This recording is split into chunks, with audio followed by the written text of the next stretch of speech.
Bonsoir et bienvenue sur Athénée Noctua pour philosopher un peu à l'heure bleue.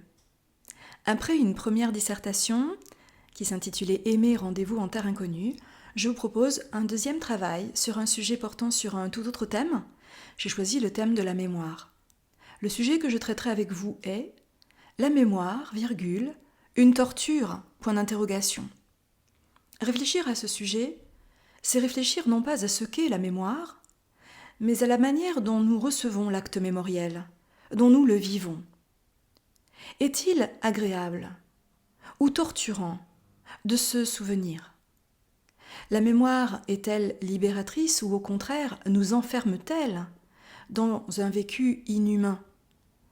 La torture en effet n'est pas une notion neutre, elle renvoie à une souffrance extrême sur laquelle nous prendrons le temps de développer une analyse précise. Mais avant cela, j'aimerais commencer par contextualiser ce sujet, c'est-à-dire vous donner un exemple d'un être qui a vécu la mémoire sous ces deux aspects contradictoires, une mémoire heureuse et une mémoire extrêmement douloureuse. Cette personne, c'est Primo Levi. Primo Levi est un homme qui a vécu la déportation pendant la Seconde Guerre mondiale. Il est un juif d'origine italienne, membre de la résistance antifasciste, et durant sa détention dans un premier camp concentrationnaire qui est le lager d'Auschwitz, puis dans un second qui est le lager de Monowitz-Buna entre février 1944 et janvier 1945, eh bien nous voyons Primo Levi décider de fixer par la mémoire, de tenter de collecter mentalement tous les souvenirs pour qu'ils restent gravés comme dans le marbre. Il lui semble essentiel de préserver coûte que coûte le souvenir de cette expérience de la déportation. C'est étonnant pourquoi ? Parce que bien évidemment qu'il devra se souvenir des moments les pires de son existence. Or pour lui, rien n'est plus grave que l'oubli. Rien ne serait plus dévastateur que l'oubli. En effet, d'après lui, la politique d'oubli du régime nazi est une politique de, je cite, démolition de l'homme. L'oubli est comme une torture, un outil de démolition humaine. Le titre même de l'ouvrage de Primo Levi, paru en 1947, « Si c'est un homme », indique combien les traitements infligés dans les camps concentrationnaires relevaient d'une démolition efficace de l'être humain, au point que Primo Levi se demande si après avoir vécu cette expérience, on est encore un homme, si c'est un homme. Je voudrais vous lire le texte augural de cet ouvrage, Si c'est un homme, qui est une sorte de poème qui, de manière universelle, s'adresse à tous ceux qui pourraient oublier et qui se poseraient la question de savoir s'il est nécessaire ou salutaire d'oublier.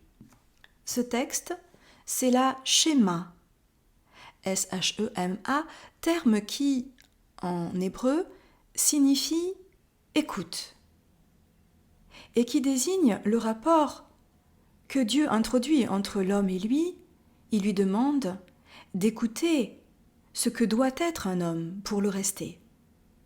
Je commencerai par vous lire le texte auquel fait écho celui de Primo Levi, qui est un extrait du Deutéronome, une partie de l'Ancien Testament dans la Bible, le Deutéronome 6, versets 4 à 9, qui dit ceci. « Écoute Israël » et donc je voulais suggérer, schéma, c'est écoute. « Écoute Israël, l'Éternel notre Dieu est le seul Éternel. Tu aimeras l'Éternel ton Dieu de tout cœur, de toute ton âme et de toute ta force. Et ces commandements que je te donne aujourd'hui seront dans ton cœur. Tu les inculqueras à tes enfants, et tu en parleras quand tu seras dans ta maison, quand tu iras en voyage, quand tu te coucheras et quand tu te lèveras. Tu les liras comme un signe sur tes mains, et ils seront comme des frontaux entre tes yeux. Tu les écriras sur les poteaux de ta maison et sur les portes. » Voici ce que Primo Levi produit en termes de réécriture de ce texte. Vous qui vivez en toute quiétude, bien au chaud dans vos maisons, vous qui trouvez le soir en rentrant la table mise et des visages amis. Considérez si c'est un homme que celui qui peine dans la boue, qui ne connaît pas de repos, qui se bat pour un quignon de pain, qui meurt pour un oui, pour un non. Considérez si c'est une femme que celle qui a perdu son nom et ses cheveux, et jusqu'à la force de se souvenir, les yeux vides et le sein froid comme une grenouille en hiver. N'oubliez pas que cela fut, non, ne l'oubliez pas. Gravez ces mots dans votre cœur. Pensez-y chez vous, dans la rue, en vous couchant, en vous levant. Répétez-les à vos enfants. Ou que votre maison s'écroule, que la maladie vous accable, que vos enfants se détournent de vous. J'aimerais revenir quelques instants sur des éléments de ce texte, et notamment ceux qui ont trait à la mémoire. Il est notamment suggéré que cette pauvre femme déportée dans les camps a perdu, je cite, « jusqu'à la force de se souvenir ». Et c'est précisément parce qu'elle a perdu cette force de se souvenir qu'elle est déshumanisée. D'autre part, la fin du poème schéma est un appel à la mémoire, et sachez que ce poème schéma orne aujourd'hui à Paris une plaque commémorative de la Shoah. Le texte nous dit « N'oubliez pas que cela fut ». Non, ne l'oubliez pas. Et on nous dit de le graver dans nos cœurs et de le répéter. À tout endroit de notre vie quotidienne, chez nous, en nous couchant, en nous levant, à nos enfants.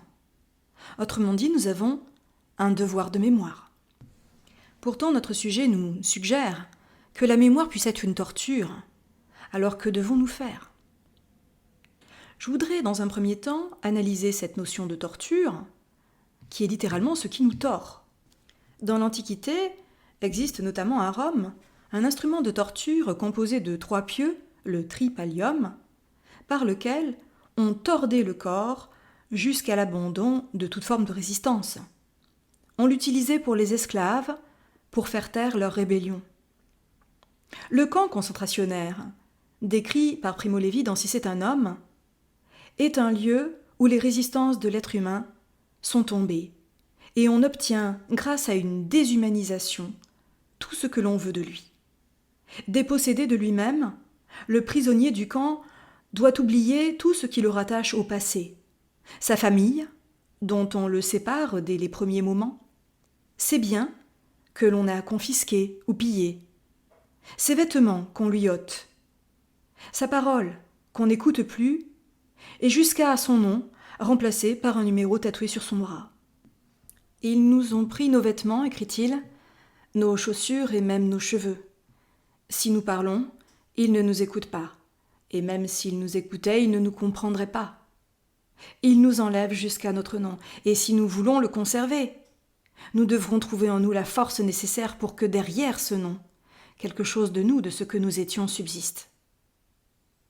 Vous le constatez, à travers ces mots, l'homme est privé de son essence propre au moment même où il est privé de sa mémoire.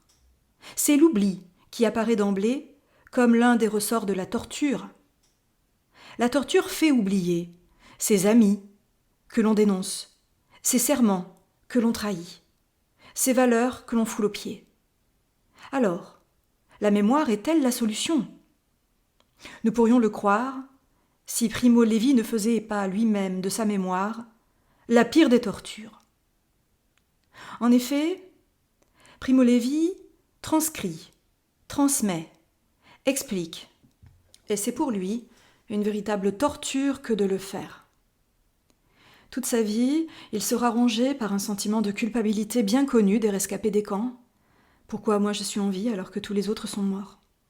Il sera hanté par une mémoire extrêmement douloureuse, et il l'entretient en se remémorant alors même qu'elle lui est un supplice.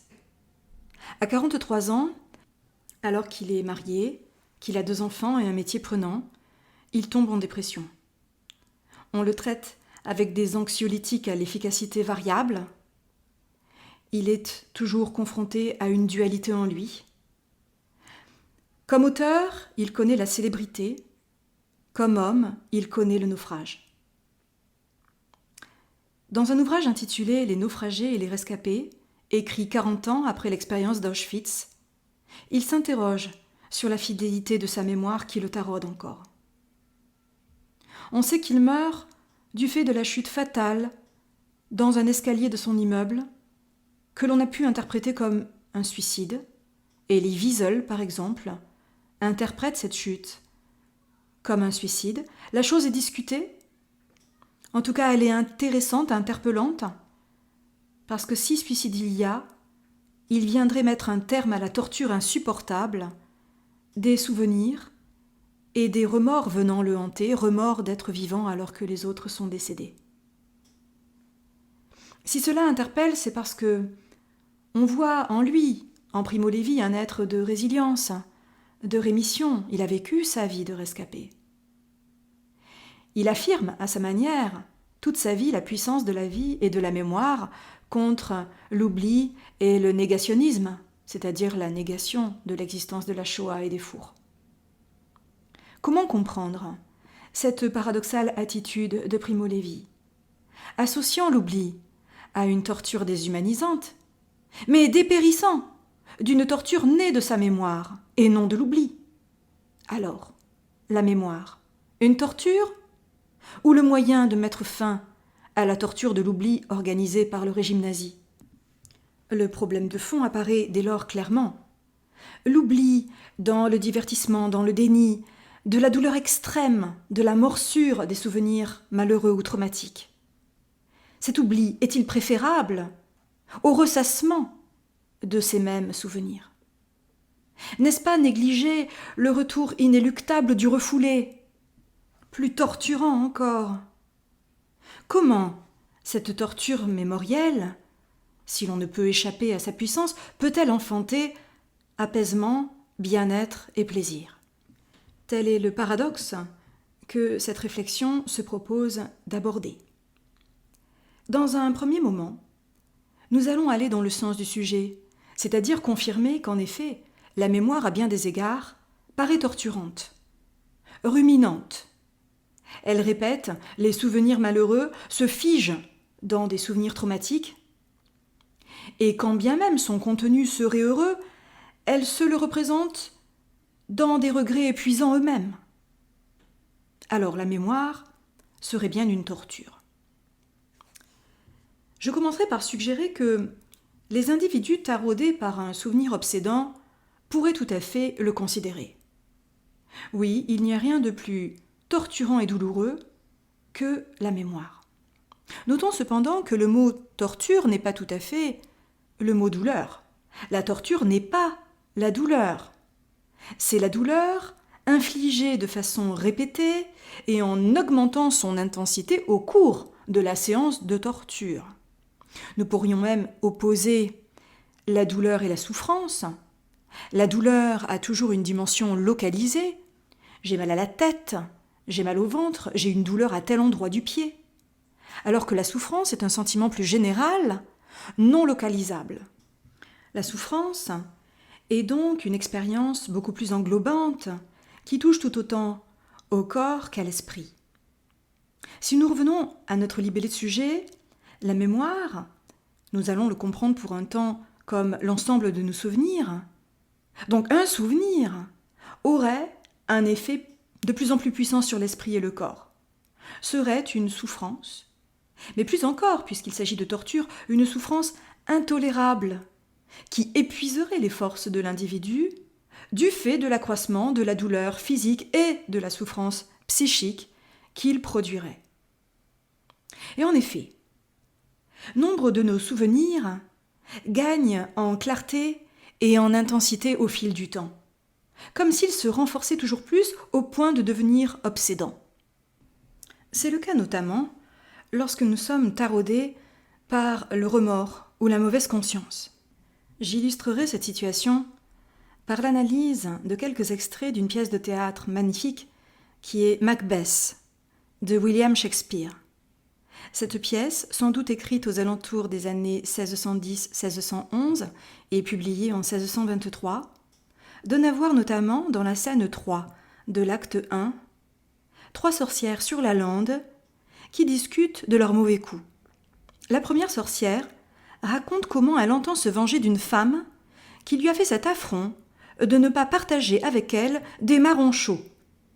Elle a décidé de se venger en attaquant le mari de cette femme, qui est en effet commerçant, qui a un navire et qui est parti sur son navire pour la cité d'Alep, pour y faire du commerce. Elle a décidé d'empêcher ce mari de rentrer chez lui en lui opposant au moins pendant 2 ans des vents toujours contraires. Elle décrit le pauvre mari en des termes qui annoncent ce que sera le destin de Macbeth, personnage principal de cette pièce. Cet effet d'anticipation, c'est ce qu'on appelle en littérature une prolepse. Pourquoi les sorcières peuvent-elles anticiper sur le destin de ce personnage de Macbeth ? Précisément parce qu'elles connaissent le passé, le présent et le futur.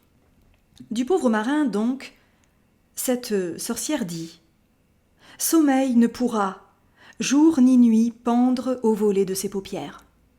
Il vivra en homme interdit 9 fois cette triste nuit, fondra, pâtira, périra, sans que puisse couler sa barque, brisé de tempête, il sera. » On reconnaît dans ce destin du pauvre mari sur son navire l'impossibilité pour Macbeth, mais aussi et surtout pour Lady Macbeth, sa femme, de dormir sereinement après leur crime, c'est-à-dire d'oublier leur crime odieux.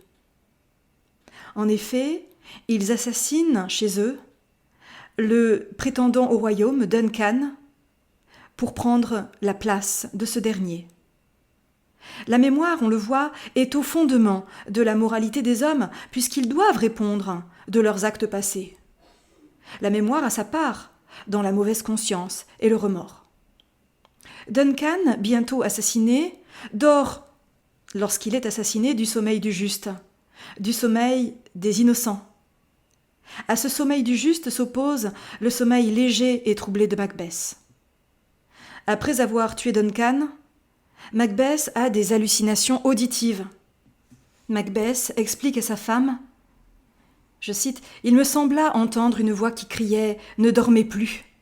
Macbeth a assassiné le sommeil, l'innocent sommeil, qui renoue les fils de soie tout embrouillés de soucis.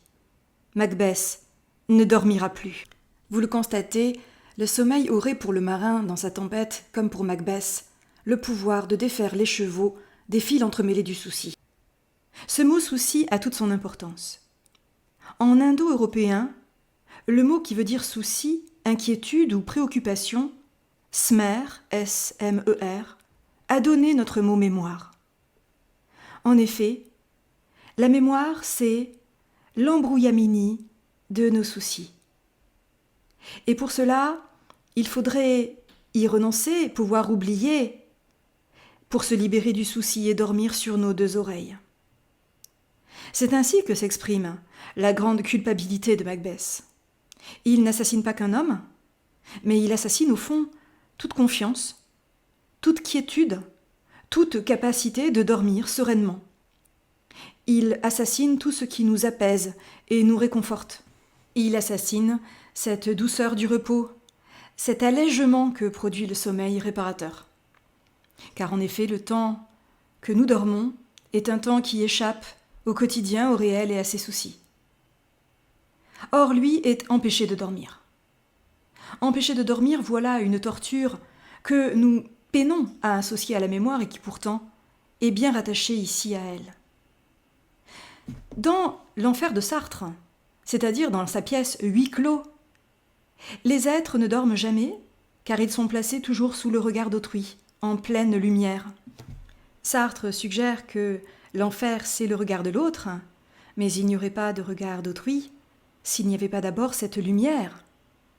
Empêcher de dormir en éclairant fortement une pièce ou en dirigeant une source de lumière vers un visage, une lumière forte qui empêche tout apaisement, tout assoupissement. Voilà un supplice bien connu, de même que le supplice de la goutte qui tombe sur le haut du crâne à espace régulier. La mémoire, c'est ce qui nous empêche de dormir. Lorsque Adam et Ève, dans la Genèse, comprennent qu'ils ont commis le péché, quelque chose a lieu, leurs yeux se dessillent, entendre par là que leurs cils se décollent. Ils accèdent à une forme de connaissance, de lucidité. Ils savent qu'ils ont commis le péché. Ils étaient dans l'ignorance, ils étaient dans l'innocence, ils ont ouvert les yeux et n'oublieront plus jamais qu'ils ont fauté. Le souvenir, la mémoire, est ici à l'origine de notre condition morale. Nous serons taraudés par la mauvaise conscience. Le croyant hérite symboliquement de cette faute originelle en ressentant au fond de son cœur une culpabilité dévorante, une culpabilité qu'il ne peut pas oublier. Ne plus dormir, c'est donc ne plus trouver la paix, la tranquillité qui sont la condition même d'un abandon qu'on appelle le sommeil. D'un point de vue neurologique, on sait que le sommeil aide à l'oubli, tout autant d'ailleurs qu'à la mémorisation, les deux processus étant indissociables. Ne plus pouvoir dormir, c'est être incapable d'oublier son crime. Nous voyons là combien donc se vérifie cette idée que la mémoire est une torture. Cependant, et cette reproblématisation nous amènera vers un deuxième point de ce grand 1, tout homme ne connaît pas l'horreur de remords dévorants. Nous ne sommes pas tous criminels au point d'être taraudés et dans l'incapacité de dormir. Pourquoi alors dire de la mémoire en général qu'elle est une torture et non de celle des coupables ou des criminels en particulier? Est-ce que cet énoncé, la mémoire une torture, ne concerne que des Macbeths ou tout individu quel qu'il soit? Nous pourrions envisager, il est vrai, d'incriminer, pour justifier cette formule, les souvenirs malheureux parce que nous en avons tous des souvenirs malheureux. Tout un chacun aura forcément dans son existence vécu quelque chose qui risque de le hanter. Lorsque ce que nous vivons contient une forte charge émotive, on sait que sa marque mnésique, c'est-à-dire la trace que ce souvenir laisse au plus profond de notre conscience ou de notre inconscient, est difficile à libérer.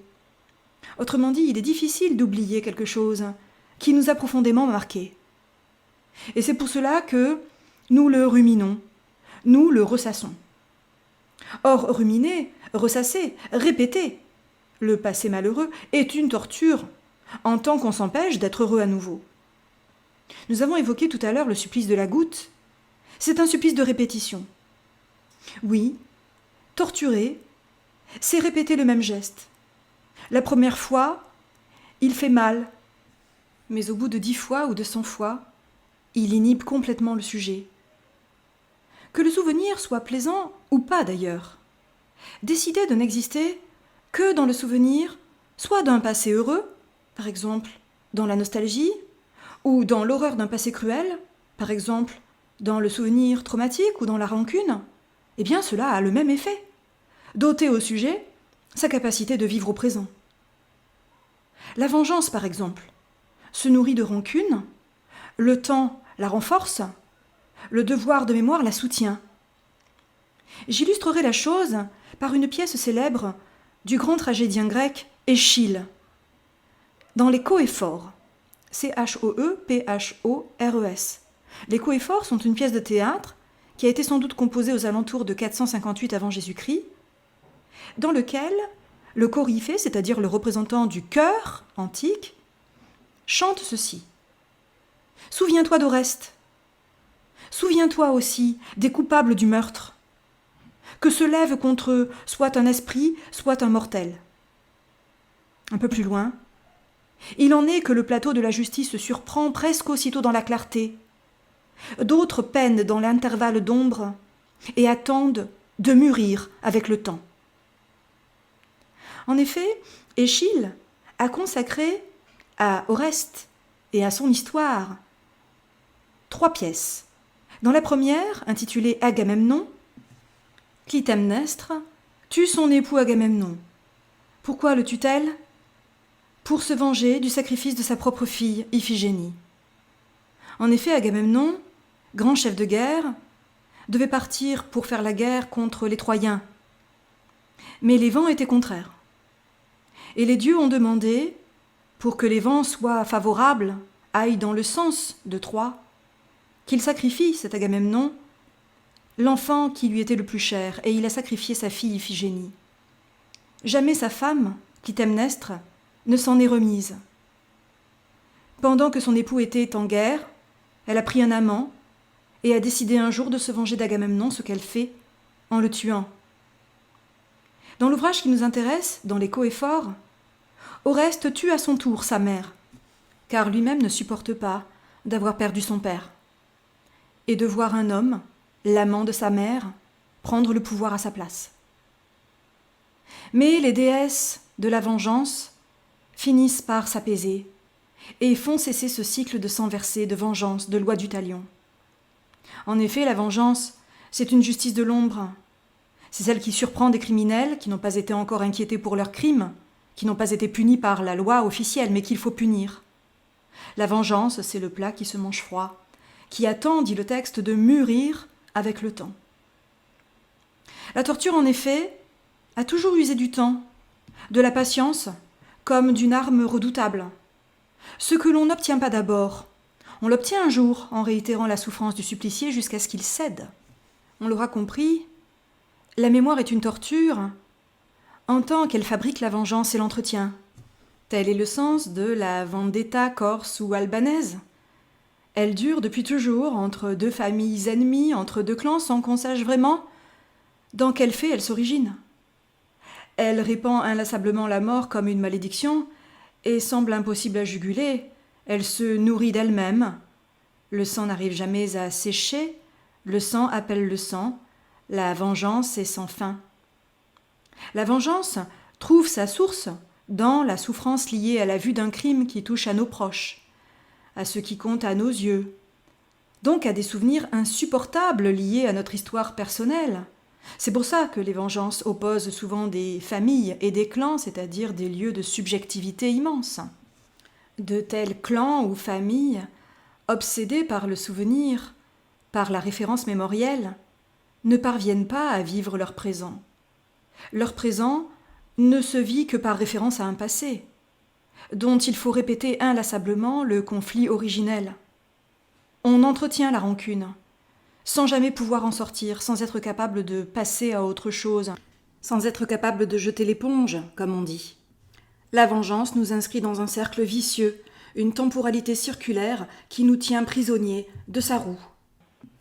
La torture est ici un cercle infernal, un cycle de malédiction.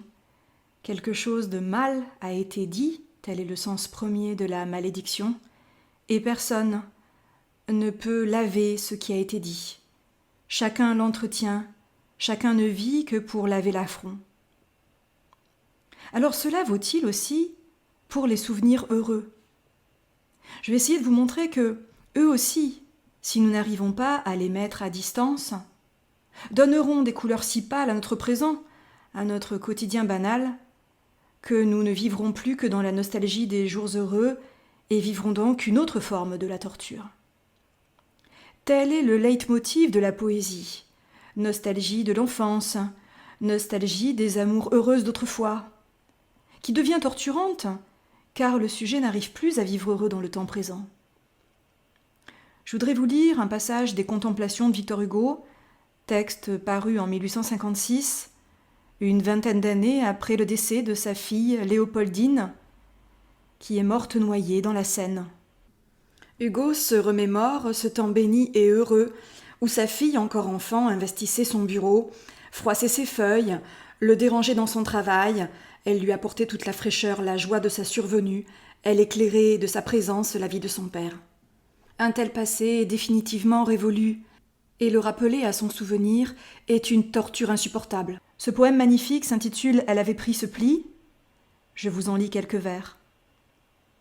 Elle avait pris ce pli, dans son âge enfantin, de venir dans ma chambre un peu chaque matin. Je l'attendais ainsi qu'un rayon qu'on espère. Elle entrait et disait « Bonjour mon petit père » et dire qu'elle est morte, hélas. Que Dieu m'assiste. Hugo se souvient de ces matins où Léopoldine, sa fille, venait donc le déranger tandis qu'il travaillait à son bureau. Elle est morte, et l'idée que ce passé n'est plus qu'un passé, irrévocable, lui est insupportable. Et ne pouvant se sauver de lui-même, il en appelle à l'aide de Dieu. Vous l'aurez constaté, cet énoncé, la mémoire, une torture, se confirme. Que les souvenirs soient beaux, ou qu'ils soient absolument douloureux et insupportables, ils peuvent générer, dans les deux cas, une torture mémorielle. Dans le premier, parce que les souvenirs heureux sont derrière nous, ils sont inaccessibles, nous ne pourrons pas les revivre, ils engendrent des regrets. Et dans le second cas, parce que les souvenirs torturants sont encore là, bien vivants, alors que nous aimerions tant les oublier. Notre petite demi-heure de réflexion s'achève. Je vous propose de nous retrouver la semaine prochaine pour aborder le 3e paragraphe de ce premier moment, de ce premier axe d'analyse, qui traitera des souvenirs inconscients de la mémoire archaïque en nous qui fabrique sa propre torture. Nous aborderons également un 2e axe d'analyse. Je vous remercie de votre écoute.